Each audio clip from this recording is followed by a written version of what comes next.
Hello everyone, welcome to Ignite physics.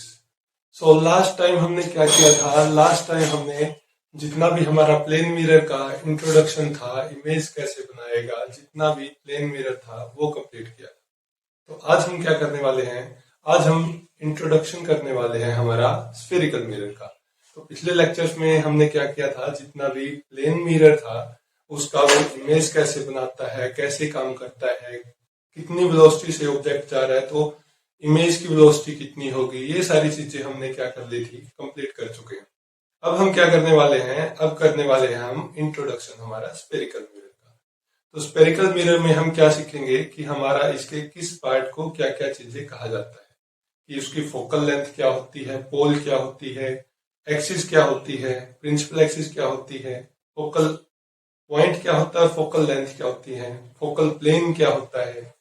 ये सारी चीजें हम क्या करेंगे आज के लेक्चर में सीखेंगे। ठीक है, तो चलिए शुरू करते हैं। So today lecture is all about spherical mirrors.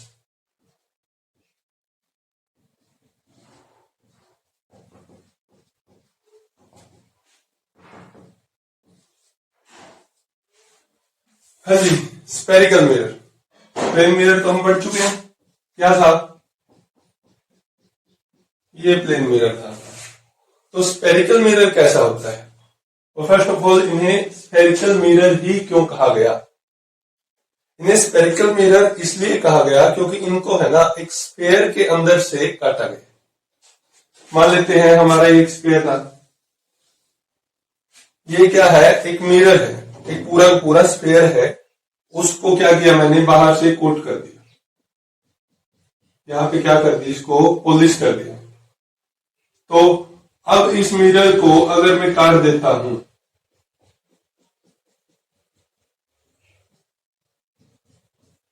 अब अगर इस मिरर को मैंने ऐसे काट दिया तो हमारे पास क्या बचा जी? ऐसे काटने के बाद हमारे पास क्या बचा? एक ऐसा मिरर बच गया जी, ये वाला।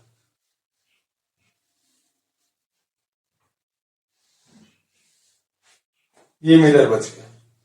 इस मिरर को क्या कहेंगे हम? स्फेरिकल मिरर कहेंगे। और एक और है, अगर हमारा स्फेयर कैसे होता, अंदर से कोटेड होता।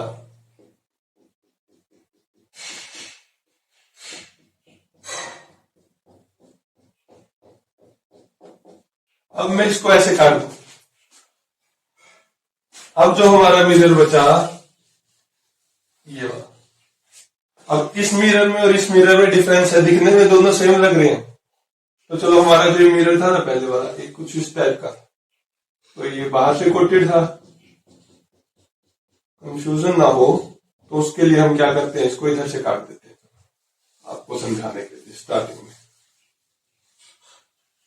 तो हमारे पास दो मिरर हो गए, एक ये वाला और एक ये वाला। इसको यहां बना देते हैं एक इस टाइप से।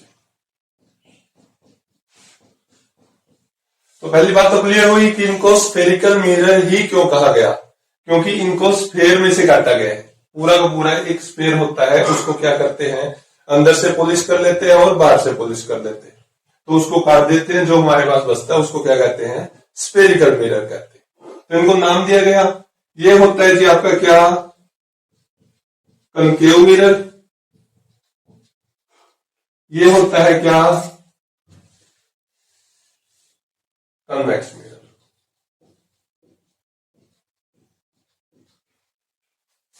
एक चीज और देख लो, अब तो लगे लगाए, ये भी कन्वेक्स मिरर ही है। इस तरीके से रट्टा नहीं मारना आप लोगों को कि अगर ऐसे है तो ऐसे वाले हमेशा मिरर कनकेव ही होगा। डिपेंड करता है कि आपका रिफ्लेक्टिंग सरफेस कहां है। इसका रिफ्लेक्टिंग सरफेस इसकी तरफ है और इसका रिफ्लेक्टिंग सरफेस बाहर की तरफ, इसका भी बाहर की तरफ। ठीक है, नहीं है? तो वो सारी चीजें डिपेंड करती है आपका कि कनकेव मिरर होगा या कन्वेक्स मिरर होगा, कि आपका रिफ्लेक्टिंग सरफेस कहां है।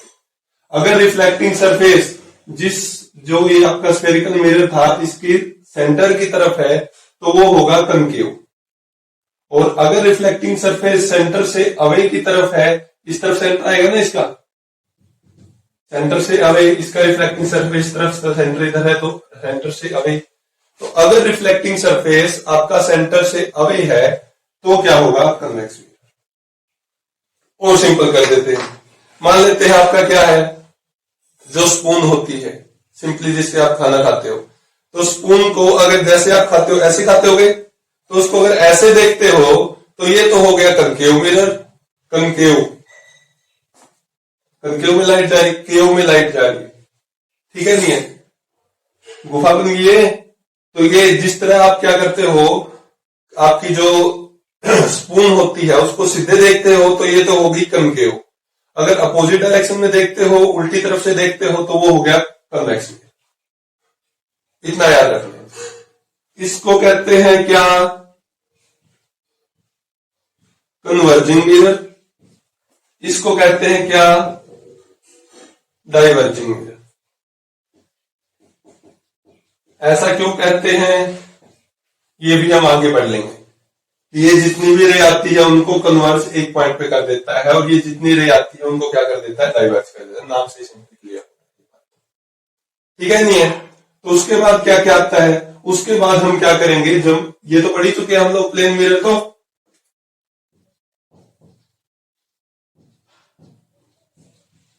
प्लेन मिरर तो पढ़ ही चुके हैं, बात है इन दोनों की। तो स्पेरिकल मिरर के बारे में पढ़ना है। तो हम क्या करते हैं, इनका हर एक पॉइंट को कि इसके किस पार्ट को क्या नाम दिया गया है उसके बारे में डिस्कस कर लेते हैं। उसके बाद क्या करेंगे हम नेक्स्ट लेक्चर में, हमारा क्या नाम है, lens formula, sorry mirror formula वगैरह ड्राइव करेंगे और उससे क्वेश्चन निकालेंगे। ठीक है जी, चलो फिर।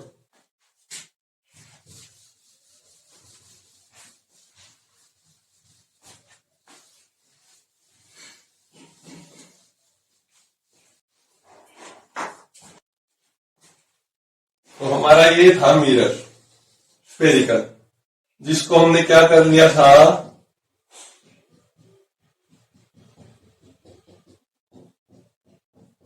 ये मैंने कोटिंग कर दी। तो इस स्फेयर का कुछ ना कुछ सेंटर भी होगा, इस सेंटर को कहते हैं क्या, सेंटर ऑफ कर्वेचर, ठीक है नहीं है। जो स्फेयर में, जिस स्फेयर में से उस मिरर को काटा गया है उसको क्या कहते हैं, सेंटर ऑफ कर्वेचर, ठीक है नहीं है। तो ये स्फेयर है, इसकी कुछ ना कुछ क्या होगी,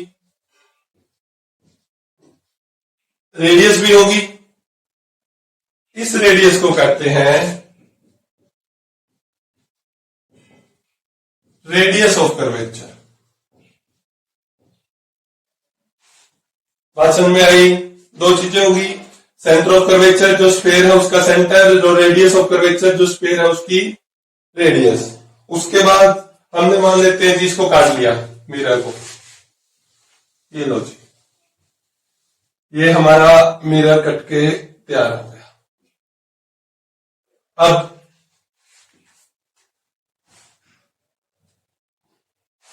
ये वाला, अब क्या आता है, अब आता है आगे पोल।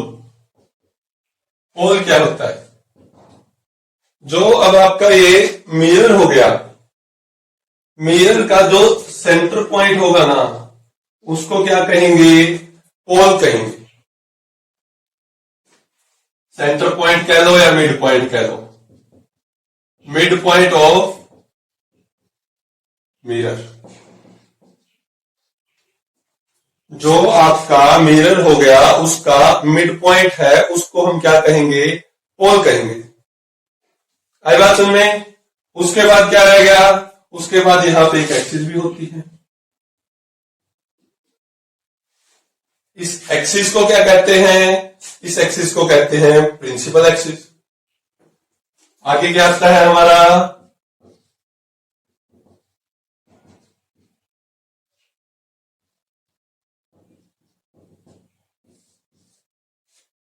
ठीक है नहीं है। इस एक्सिस को क्या कहते हैं, प्रिंसिपल एक्सिस। तो the line joining center of curvature and the pole of the mirror is called principal axis. Principal axis किसे कहेंगे? जो लाइन आपकी सेंटर ऑफ कर्वेचर को और पोल को जोड़ रही है उसको क्या कहेंगे? प्रिंसिपल एक्सिस कहेंगे।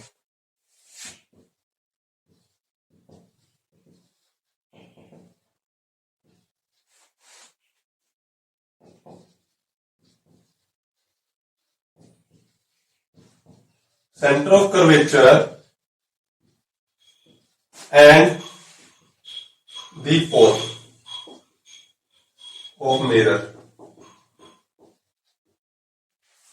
Called principal axis. चलो जी कंप्लीट ही लिख देते हैं।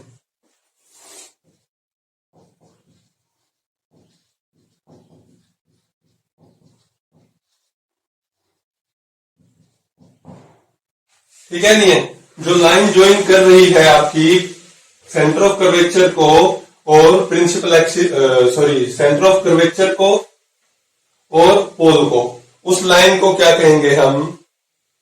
प्रिंसिपल एक्सिस कहेंगे। ठीक है, नहीं है? उसके बाद क्या आता है? उसके बाद आता है आपका अपर्चर।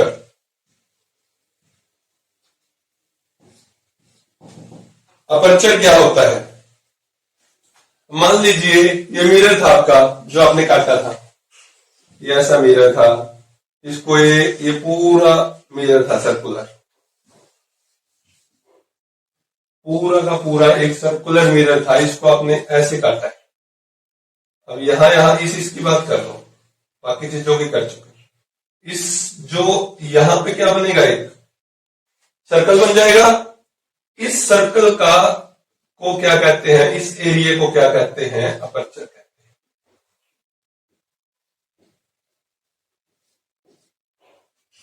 बात आई या नहीं आई समझ में? जिस मिरर को आपने काटा है उस मिरर का जो ये बाहरी पोर्शन है, किसी शेप को काटोगे ना तो वहां पे एक सर्कल बनेगा, उस सर्कल को क्या कहते हैं? उस एरिया को क्या कहते हैं? अपर्चर कहते हैं। एक और चीज आएगी यहां पे, क्या? Radius of aperture. तो इसमें क्या करना है? इसमें कुछ नहीं, इसकी जो रेडियस होगी, ये यहां पे इसका सेंटर हो गया, तो इसकी जो रेडियस होगी इसको मान लेते हैं हम स्मॉल आर से डिनोट कर देते हैं। रेडियस ऑफ कर्वेचर को हम कैपिटल आर से डिनोट करते हैं। तो इसकी जो रेडियस है किसकी? अपर्चर की, इसको कह देते हैं रेडियस ऑफ अपर्चर। बताइए जी, बात समझ में आई या नहीं आई? उसके बाद क्या आता है हमारा? उसके बाद आता है फोकस, कैपिटल एफ से डिनोट करते हैं इसको किससे डिनोट किया था हम लोगों ने? आर से, स्मॉल आर से, तो इतना लिख लो। और सेंटर ऑफ कर्वेचर को सी से डिनोट किया था, पोल को हम डिनोट करते हैं पी से, और प्रिंसिपल एक्सिस तो ये हो ही गई हमारे, अपर्चर को ए से डिनोट कर देना, रेडियस ऑफ उसको आर से। ठीक है, नहीं है? उसके बाद क्या आता है? उसके बाद आता है जी फोकस। फोकस क्या है? फोकस ही तो नहीं है लाइफ में, यही तो रहता है। हाँ जी, फोकस। तो इतना उतारो, उसके बाद फोकस बताते हैं क्या आपको? हाँ जी,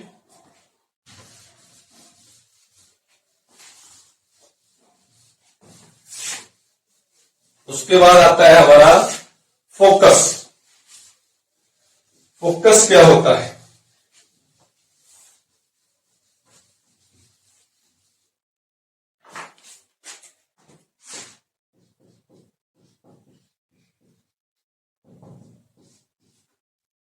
तो किसके लिए डिस्कस करें? कन्वर्जिंग मिरर के लिए डिस्कस कर लेते हैं। चलो, ये आ गया आपका कन्वर्जिंग मिरर। कौन सा? कन्वेक्स या कनकेव? ये हो गया आपका कनकेव मिरर। थोड़ा नहीं आगे ले, ये आ गई आपकी प्रिंसिपल एक्सिस, ये हो गया आपका पोल। यहां पे मान लेते हैं, यहां तो ज्यादा नजदीक हो जाएगा, यहां पे मान लेते हैं सेंटर ऑफ कर्वेचर। तो क्या होता है एग्जैक्टली कि जब आपकी पैरेलल रे आती है, कौन आता है? पैरेलल रे आती है, तो पैरेलल रे आती है तो वो रिफ्लेक्ट होके, अब यहाँ पे क्या होगा, पहले तो ये देखो कि सेंटर ऑफ कर्वेचर का यूज क्या है। सेंटर ऑफ कर्वेचर का यूज है जी, जब ये आपका इसके ऊपर गिरेगा, यहां से एक लाइन ज्वाइन करोगे किसी भी पॉइंट पे,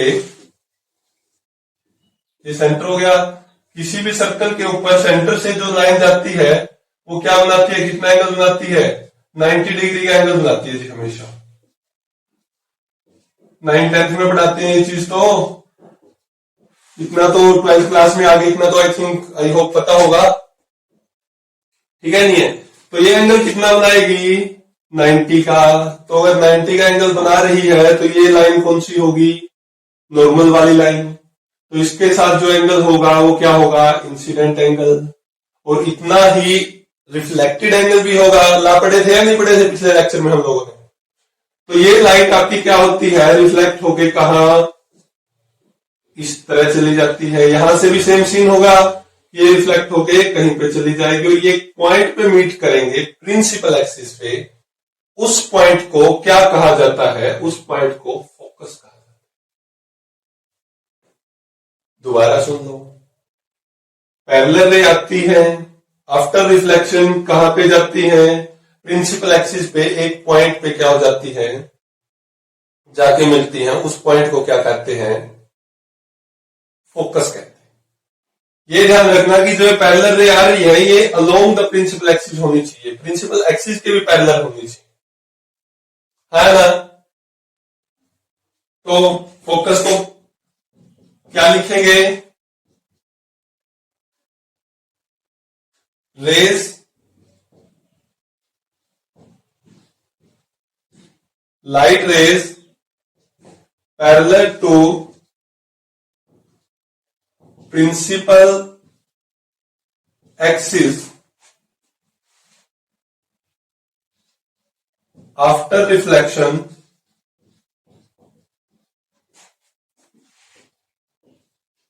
meet at a point on कहां पे, प्रिंसिपल एक्सिस।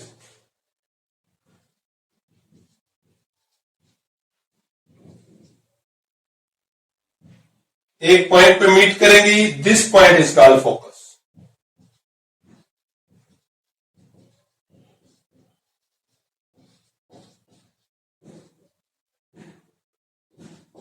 कैपिटल एफ से नोट करते हैं। बात आई है नहीं आई समझ में। पैरेलल रे आएंगी, आफ्टर रिफ्लेक्शन एक पॉइंट के ऊपर क्या करेंगी, मीट करेंगी। उस पॉइंट को क्या कहते हैं, क्या कहते हैं जी, फोकस कहते हैं। अब उसकी भी बात कर लेते हैं। आपका ये होता है आपका रियल फोकस।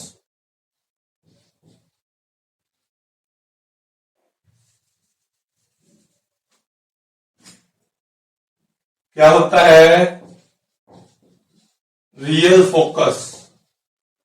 इसके ऊपर बात कर लेते हैं हम लोग। इसके ऊपर जो हमारा दूसरे वाला मिरर था, दूसरे वाला मिरर कौन सा था, डाइवर्जिंग मिरर। तो डाइवर्जिंग मिरर भी बना देते हैं ऐसे, यहां से पैरेलल रे आई। अब क्या है, इसका रिफ्लेक्टिंग सरफेस किस तरफ है, इसका रिफ्लेक्टिंग सरफेस इस तरफ है, ये पॉजिटिव सरफेस हो गया। यहां से रे ऐसे आई, ये मान लेते हैं इसका सेंटर ऑफ कर्वेचर। और यहां से क्या होगा, ये नॉर्मल बना देंगे, यहां से भी क्या होगा, नॉर्मल बना देंगे। तो रिफ्लेक्शन के बाद क्या होगा, ये इस तरफ जाएगी, तो कहां पे मीट करेगी, इस पॉइंट पे मीट करेगी। ये रिफ्लेक्शन के बाद क्या होगा, इस तरफ जाएगी, कहां पे मीट करेगी, पीछे इस तरफ। तो एक चीज ध्यान रखना कि यहां जो आपका कन्वेक्स मिरर की बात करेंगे ना, कन्वेक्स मिरर में पैरेलल रे आई, रिफ्लेक्शन के बाद वो डाइवर्ज हो जाती है, तभी तो इसको डाइवर्जिंग मिरर कहते हैं। तो आगे जाके तो मिलेंगे ही नहीं कहीं पे। बाई चांस यहां से कोई आपका देख रहा है इसको,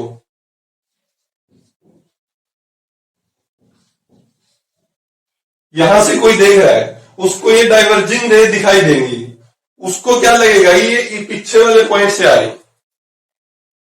तो अगर उसको यहां से लगेगा तो इसको क्या कहेंगे, इसको फोकस कहेंगे। और ये वाला फोकस कौन सा होगा, इमेजिनरी फोकस होगा। बताइए, इसके अंदर रियल फोकस होता है। और अगर बात करते हैं हम लोग किसकी, कन्वेक्स मिरर की, तो उसके अंदर इमेजिनरी फोकस होता है ना। बात समझ में आई या नहीं आई, उतारो इसको। उसके बाद क्या आता है हमारा, फोकल लेंथ।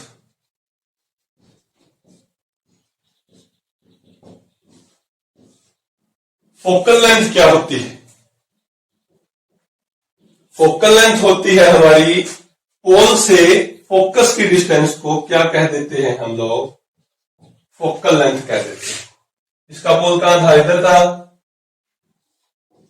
इसकी फोकल लेंथ ये होगी, है ना। फोकल लेंथ क्या होती है, पोल से लेकर फोकस की डिस्टेंस को फोकल लेंथ कहते हैं। ये होगी कितनी, ये डिस्टेंस होगी कितनी, वो देखो, वो कैसे निकालते हैं।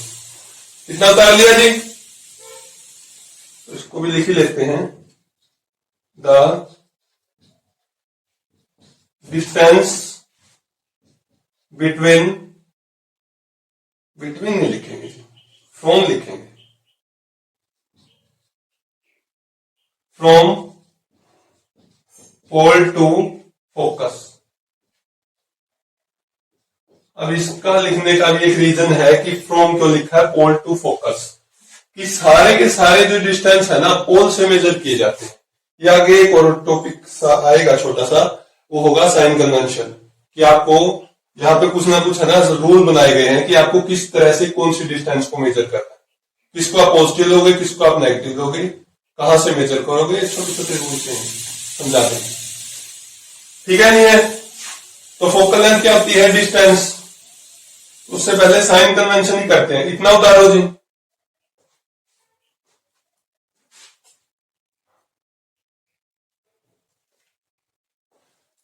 तो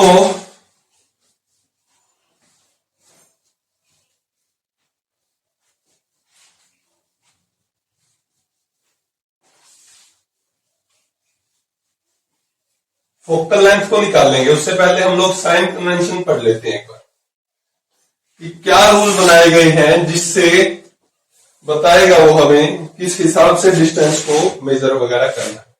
तो इनके रूल देखो जी।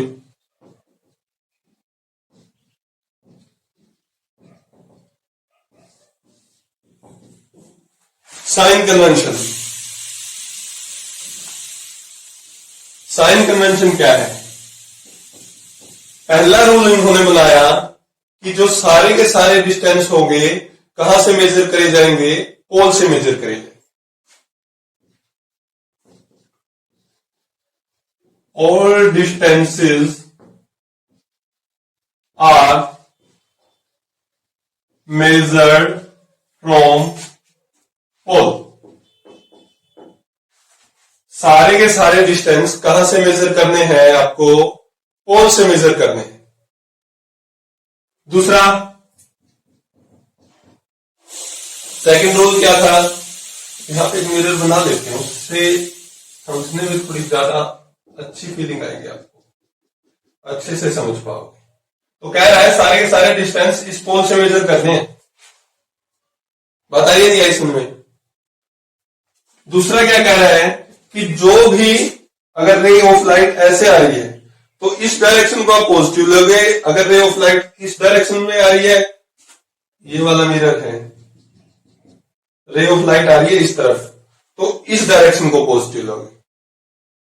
बताइए नहीं ऐसा में, अगर रे ऑफ लाइट ऐसे आ रही है तो इस डायरेक्शन को पॉजिटिव लोगे, तो मतलब यहां से उस तरफ की डिस्टेंस को मेजर की हुई को पॉजिटिव माना जाएगा और यहां से पीछे वाली डिस्टेंस को नेगेटिव माना जाएगा। अगर रे ऑफ लाइट ऐसे आ रही है तो इस डिस्टेंस को पॉजिटिव लेंगे, उसको नेगेटिव लेंगे। ऐसे केस कम ही मिलेंगे हम लोगों को, मोस्टली केसेस में ऐसा ही मिलेगा। ठीक है नहीं है। तो distance the distances along the direction of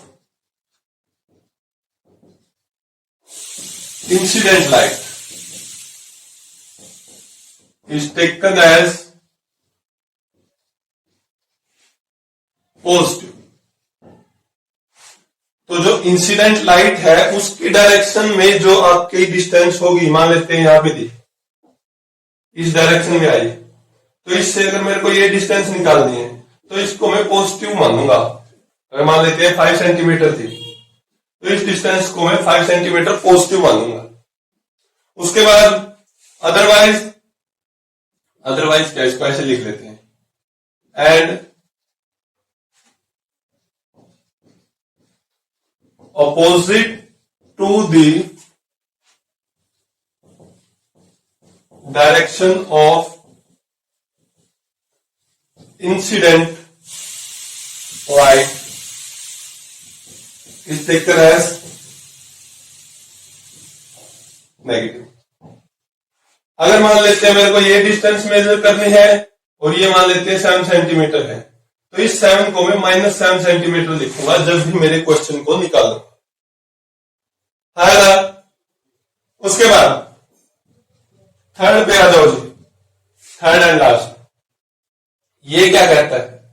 ये कहता है कि डिस्टेंस प्रिंसिपल एक्सिस से ऊपर वाली को मानेंगे पॉजिटिव और नीचे वाली को मानेंगे negative.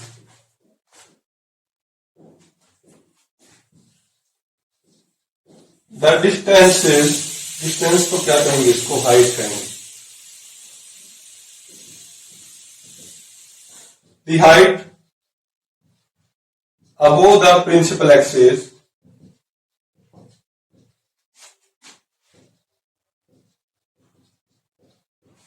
is taken as positive and below the principal axis is taken as negative। ये साइन कन्वेंशन है जी आप कि क्या कहता है, जो ये प्रिंसिपल एक्सिस होगी आपकी, इससे ऊपर की डिस्टेंस को पॉजिटिव ले लो, इससे नीचे के डिस्टेंस को नेगेटिव ले लो। जो पोल है, पोल से सारी की सारी डिस्टेंस को मेजर करना है। उसके बाद अगर इंसिडेंट लाइट इस डायरेक्शन में है तो इस डायरेक्शन को क्या मानोगे? पॉजिटिव, और इसको मानोगे क्या? नेगेटिव। जस्ट इन 3 चीजों का ध्यान रखना। इससे बाद अगर इनका ध्यान रख के आप क्वेश्चन निकालोगे बिल्कुल आराम से होता है, वरना डायरेक्शन में कंफ्यूज रहोगे कि आपने निकालना आंसर -5 और ओरिजिनल आंसर था उसका +5, तो ये प्रॉब्लम रहेगी। तो साइन कन्वेंशन के हिसाब से हमें काम करना है। उसके बाद कहा थे हम लोग थे जी फोकल लेंथ निकालने में। हम लोगों को फोकल लेंथ निकालनी थी। अब कहोगे फोकल लेंथ तो सर सीधी r/2 होती है, हमने पढ़ा है। जी नहीं, वो एक स्पेशल केस है आपका, ठीक है ना। फोकल लेंथ निकालते हैं, चलो बताते हैं वो भी कौन सा है।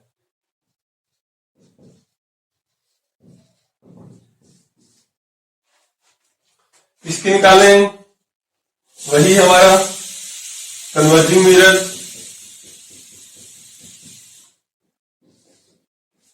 ये आपकी प्रिंसिपल एक्सिस होगी। मान लेते हैं आपकी ये लाइट आ रही है इधर से, यहां से क्या हो गया आपका, ये सेंटर ऑफ कर्वेचर था, तो यहां से ऐसे गए, ये एंगल ऑफ इंसिडेंट, ये रिफ्लेक्ट होके इधर आ गई, ये एंगल ऑफ रिफ्लेक्शन, चलो थीटा मान लेता हूं, दोनों सेम ही होंगे। एंगल ऑफ इंसिडेंट और एंगल ऑफ रिफ्लेक्शन सेम ही होता है। सबसे पहले लेक्चर में यही बात तो बताई थी आप लोगों को। तो ये मान लिया मैंने फोकस, ये मेरा पोल, इसको क्या मान लूं? इसको मैं ए मान लेता हूं। और कुछ है मेरे पास? नहीं है, इतना ही है बस। मेरे को डिस्टेंस क्या कौन सी निकालनी है? फोकल लेंथ निकालनी है, मतलब कि यहां से यहां वाली ये वाली डिस्टेंस निकालनी है, ठीक है नहीं है? तो ये बताइए कैसे निकाल सकते हैं। तो पहले तो ये देखो, ये क्या बन गया? ये और ये आपस में पैरेलल थी, तो ये क्या बन गया, यहाँ पे जेड बन गया। 9th क्लास में सीखा होगा आपने, ये एंगल इस एंगल के इक्वल होता है। पीछे वाली सारी चीजें काम आने वाली है, जो भी आपने छोटी क्लासों में सीखा है। पूरा पूरा ज्योमेट्रिकल फिजिक्स बताया था ना, ज्योमेट्रिकल फिजिक्स है, ज्योमेट्रिकल ऑप्टिक्स। तो इसमें क्या होता है कि आपका पूरी पूरी ज्योमेट्री ही लगेगी, वही लगानी आनी चाहिए। हाँ, तो ये थीटा है, तो ये भी थीटा है। तो मैंने क्या किया जी, ये डिस्टेंस कितनी थी भाई,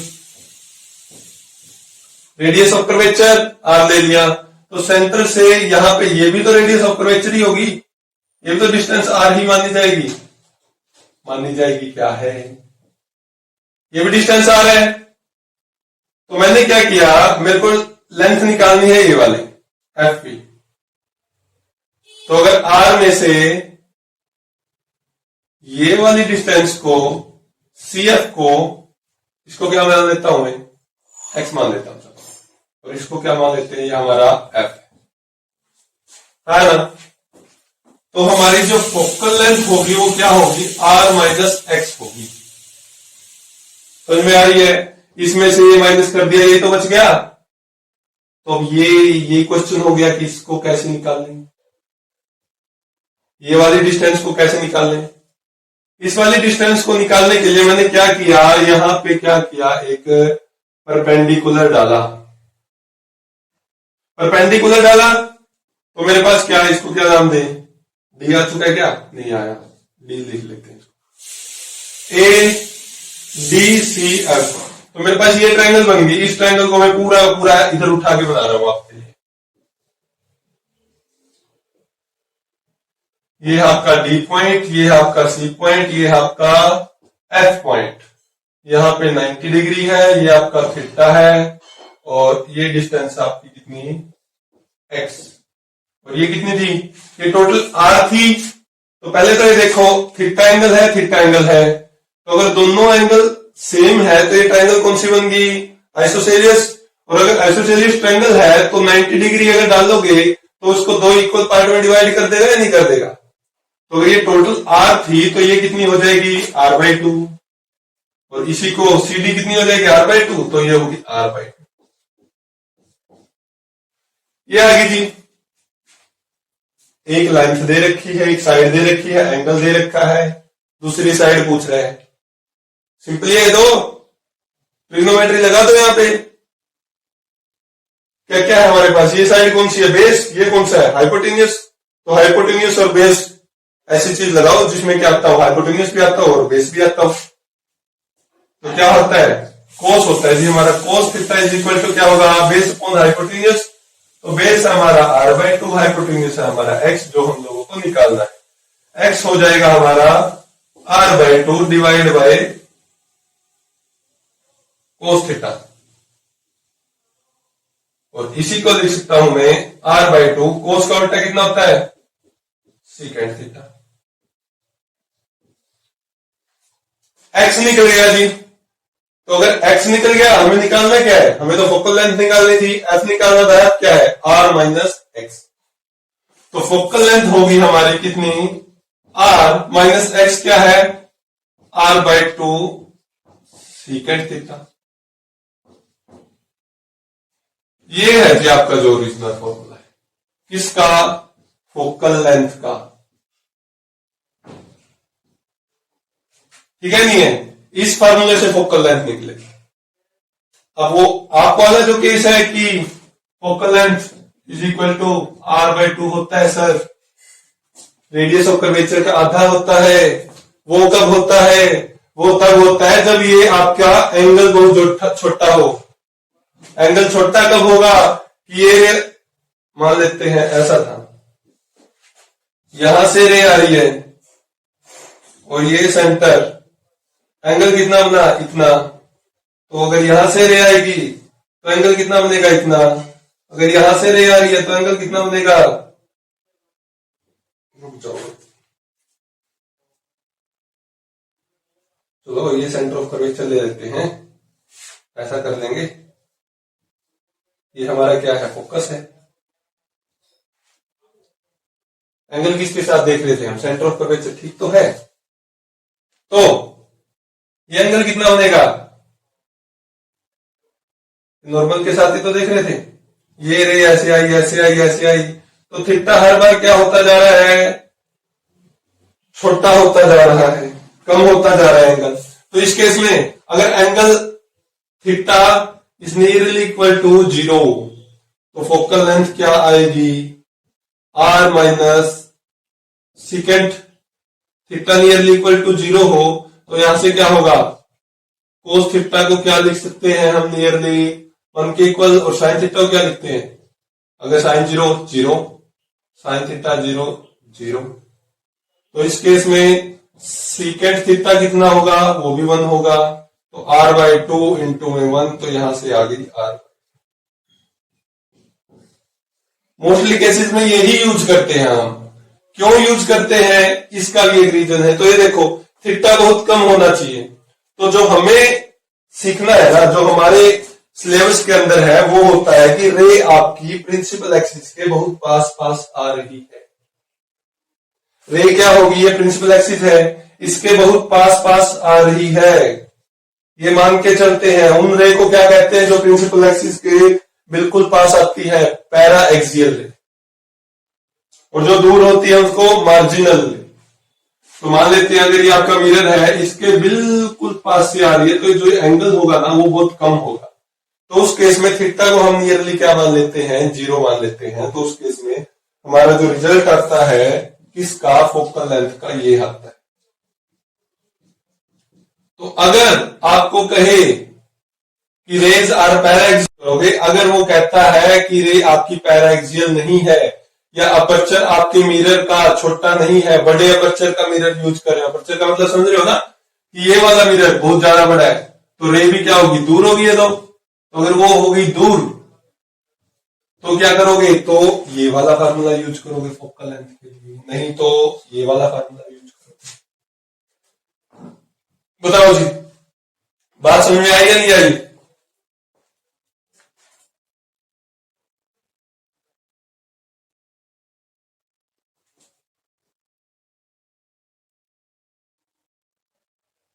है ना।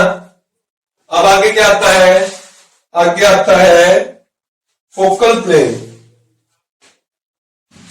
लास्ट चीज है जी आपकी, लास्ट की फोकल प्लेन क्या होता है बताइए।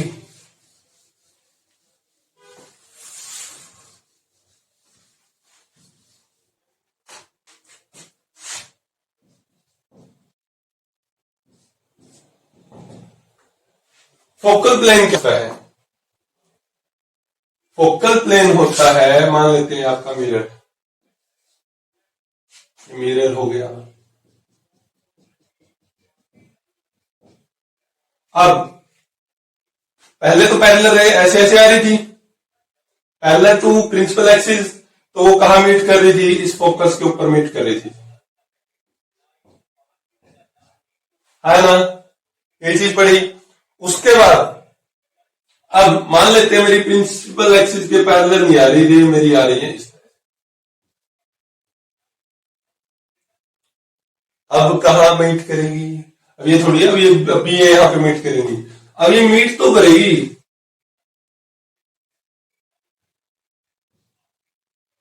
लेकिन मीट नीचे करेगी, जरूर थोड़ी ऐसे ऐसे भी आ सकती है हमारी रे।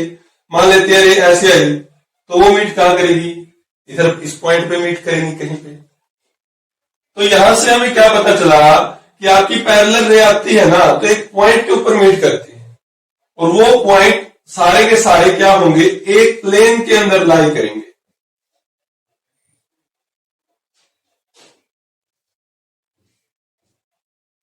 ठीक है ना, मान लेते हैं एक रे ऐसे आई थी हमारी पैरेलल, और वो आफ्टर रिफ्लेक्शन यहां पे मीट कर गई। तो इन जो पॉइंट्स है ना, इन पॉइंट्स से एक प्लेन बनेगा, उस प्लेन को क्या कहते हैं हम लोग, फोकल प्लेन कहते हैं। बताइए जी, बात समझ में आई या नहीं आई? जितने भी आपकी पैरेलल रे आएंगी वो एक पॉइंट में मीट करेंगी, वो बहुत सारी अलग अलग डायरेक्शन से पैरेलल रे आती हैं, तो अलग अलग पॉइंट पे मीट करेंगी। उन सारे पॉइंट से क्या होगा, एक प्लेन बनेगा। उस प्लेन को क्या कहते हैं, फोकल प्लेन कहते हैं। बात आई या नहीं आई समझ में, बताओ भाई। इसको क्या लिखेंगे, parallel raise after reflection meets at a point, एक पॉइंट में मीट करेंगी and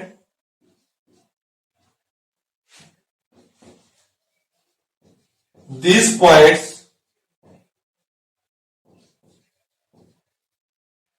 forms a plane.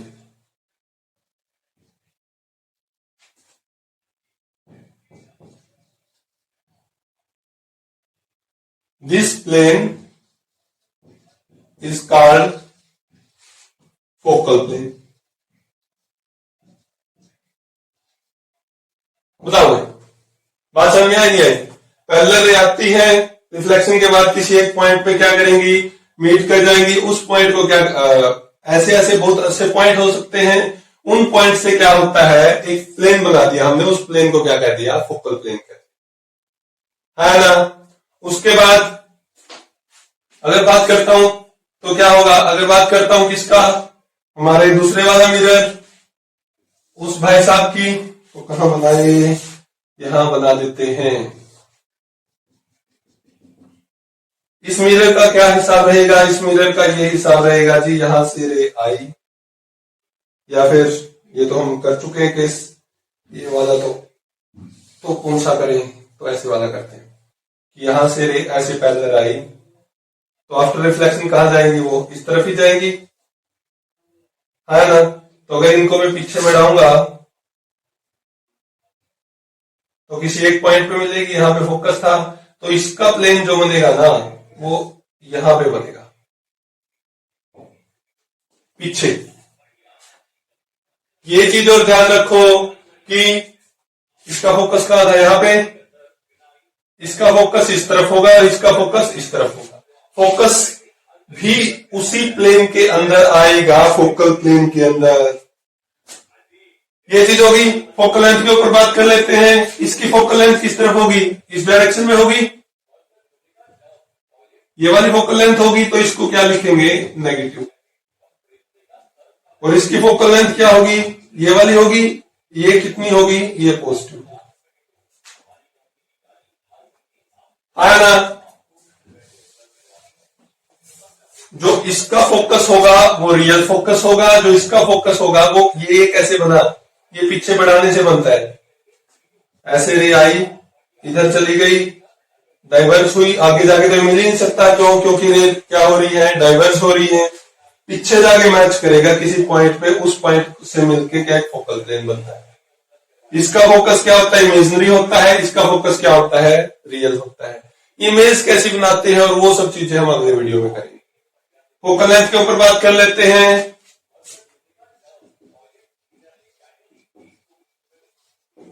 Focal length of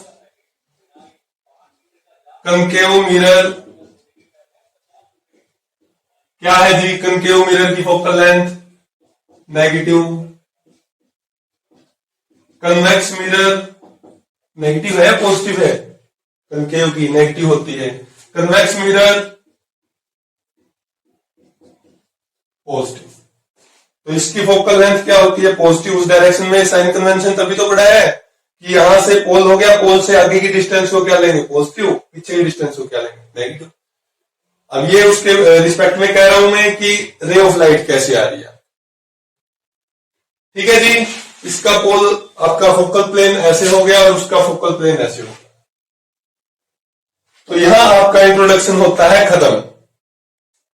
तो इतना करो, बाकी हम नेक्स्ट लेक्चर में करने वाले हैं कि हमारा ये इमेज वगैरह कैसे बनाएगा, किसकी इमेज कहां बनेगी, छोटी इमेज बनाता है, बड़ी इमेज बनाता है, इन्वर्टेड बनाता है, कैसे बनाता है। ये सारी चीजें हमने किसमें की थी, प्लेन मिरर में भी की थी। तो वही सारा काम हम क्या करने वाले हैं, स्फेरिकल मिरर में भी करने वाले हैं। उसके बाद क्या करने वाले हैं, उसके बाद हम मिरर फार्मूला ड्राइव करेंगे। ठीक है, इतना करो, तब तक के लिए बाय।